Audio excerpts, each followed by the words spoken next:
Hello, and welcome to Everyday English Treats. In today's lesson, we'll learn how to talk about family in English. Family is one of the most common topics in everyday conversations. Let's begin with some useful family vocabulary. We often use words such as father, mother, brother, sister, and grandparents when talking about our family members. When talking about your family, you can share information about your siblings, parents, or family activities.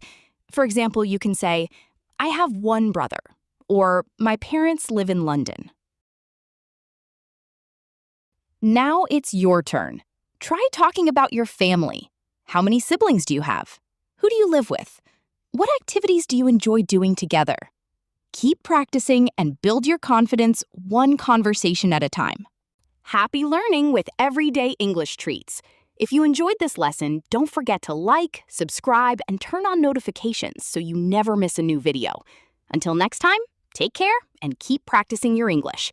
Remember, every small step brings you closer to fluency. See you in the next lesson.